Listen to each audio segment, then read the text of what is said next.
Hi everyone, this is Asha Brown from We Are Diabetes. Today I want to address diabetes and depression and not really the topic of it because I know other people that can address that topic much better, and I'm happy to refer anyone who wants information on that.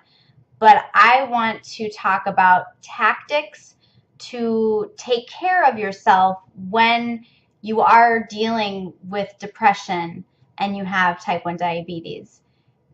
For people who do struggle with depression and they are type 1 diabetic, that can be a time where their self-care really drops, and then they're not only struggling with the fact that they can't get out of a funk, or they're feeling really overwhelmed and anxious and sad and just burdened, but they're also getting down on themselves for not having good care of their diabetes, which is something that always needs attention and always needs management, no matter how you feel.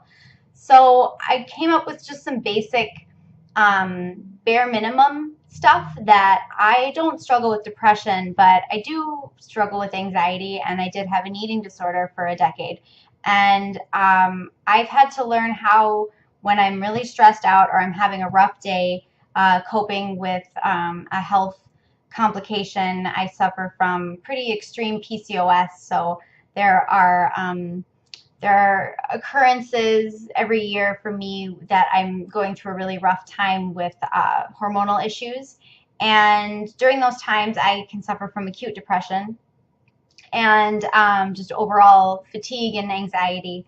Uh, and so I have to kind of resort then to my bare minimum plan. And this is something that has helped me be able to not completely fall apart when I'm going through a rough time. So my bare minimum plan is that no matter what, I test when I wake up. That's a good start right there, and I react accordingly. I test 2 hours after I eat something. We can call it breakfast. You know, sometimes no, we don't want to eat right as soon as we wake up, but eventually we eat something. The first meal of the day, I would prefer, and I normally do, test about an hour and a half, sometimes even an hour after my meal, just because I've got a much more tight schedule when I'm my crazy Asha normal self, high functioning Asha. But my bare minimum plan is that I test 2 hours after each meal. At that point, then I set alarms to remind myself to test every few hours through the rest of the day.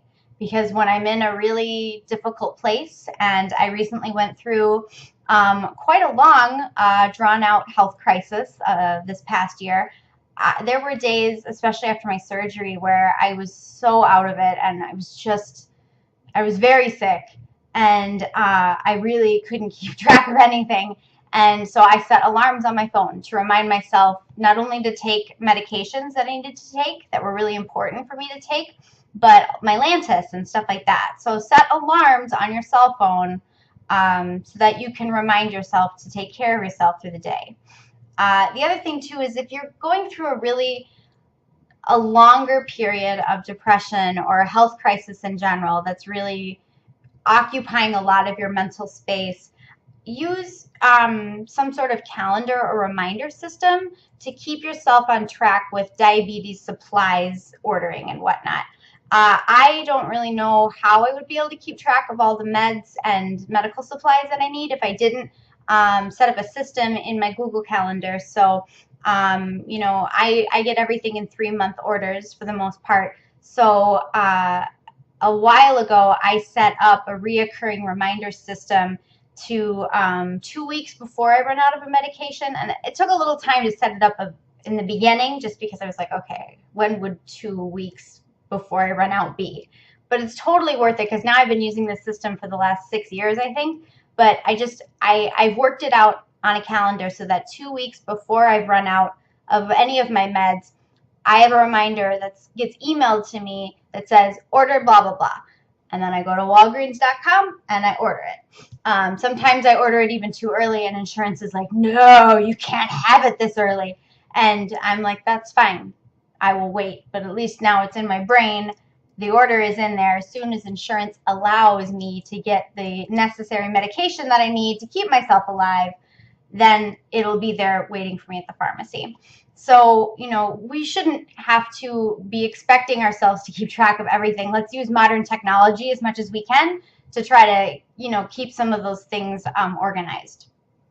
If you are struggling with some debilitating anxiety or depression, I am a big fan of therapy, and there are all types of therapy out there, and there's all types of techniques that therapists use. So if you see a therapist and you don't click, just know that not all therapists are alike, and not the techniques that a therapist uses are going to be different than a technique that another therapist uses. For me personally, I'm a really big fan of dialectical behavioral therapy, DBT for short. It's really about actions that a person can use to replace not so useful behaviors or coping mechanisms that we may have been using before. So you replace a habit with other habits, or you replace negative thinking with different proactive thinking. That is the type of therapy that worked the best for me in my eating disorder recovery. But I also use it a lot now, almost organically, in negotiating with myself of how to manage or accept certain health things that are going on in my life. So I'm a big fan of that. But there's also a really great type of therapy called, it's the acronym is ACT therapy, and there's CBT therapy, which I personally don't find as useful, but other people have found it very useful. So there's all sorts of different types of ways that therapists can help you, and I really want people to not be discouraged if the first therapist that they see isn't the right fit for them. The other thing too that I've learned from being in years and years and years of therapy for a variety of reasons is therapists cannot read our minds, and so we have to be ready to be vulnerable when we go into therapy. And that is very hard to do at the first appointment. So we can't go into our first or second or even third appointment working with a stranger and expect them to resolve all of our problems. We have to, it's like dating, I guess. You have to, it's a new relationship that you're starting with someone who has skills, who may be able to offer insight to what your struggles are, but it takes time. And you have to allow yourself to be vulnerable and honest about what you're really struggling with. Sometimes, I know for me, especially when I was younger and I was starting in therapy, I didn't really know what my root cause was, but I knew that I was in pain. I knew the people that I was having troubled relationships with, but I didn't fully understand what the problems were. I just knew that I was in pain. And it is okay to say that in therapy. I'm in pain about this situation. I'm deeply upset. I don't know how to not be upset about it.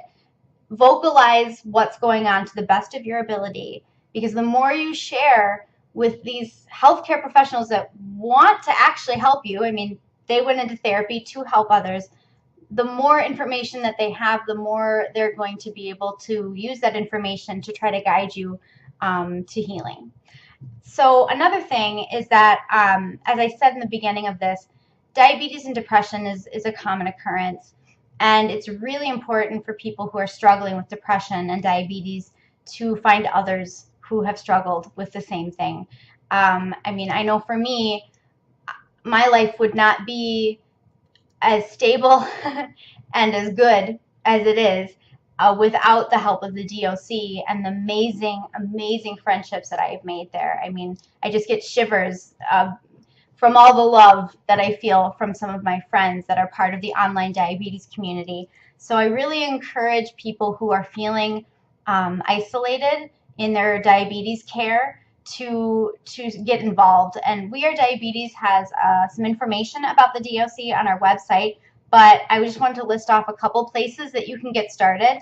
The first that I would really encourage you guys to check out is 2 Diabetes, which is part of the Diabetes Hands Foundation. It is a huge mecca of chat rooms and forums, and it has all different types of groups. It has support for type 2 diabetics, as well as I think even gestational diabetes, but also type 1 diabetes, obviously. It has support groups for the loved ones, the people who love a diabetic of any type. It's amazing. It's a thriving community, and it's awesome. I've met people through there that have ended up being We Are Diabetes clients. It's a really thriving community. Another place that people don't talk about as much, but is amazing, is if you're a woman, the Diabetes Sisters have a lot of information on their website and different ways to connect on their website. But they actually have this amazing program called the PODS groups. So they, if you're interested in starting one yourself, you can contact Diabetes Sisters and get set up, and they'll actually train you how to run these in-person support groups for women with diabetes in your city. And it's an amazing opportunity. But there might also be one already happening in your local area. So I strongly encourage any women who are struggling with feeling isolated or overwhelmed or depressed in concurrency with their diabetes management to check out Diabetes Sisters. It's for all types of women with all types of diabetes, and it's an amazing organization. They have a lot of ways to connect to other people with diabetes, other women. The other thing too is that We Are Diabetes offers online community support hangouts. We offer them on a monthly basis. We're hoping to actually offer them more than once a month soon. And there is a component that a lot of the people that join are either in early or long-term recovery from diabetes and a dual diagnosis eating disorder. But we do have some people that have not struggled with an eating disorder, and they just like us. And for the most part, it is type 1s, but type 2s are welcome to join. And it's another live event where you can talk to other people who live with diabetes, and it helps you not feel alone. We complain quite a lot on those. It's wonderful. It's great venting sessions. And it is not censored at all. So lots of adult topics get brought up in those. For someone looking for perhaps a more uncensored place to share.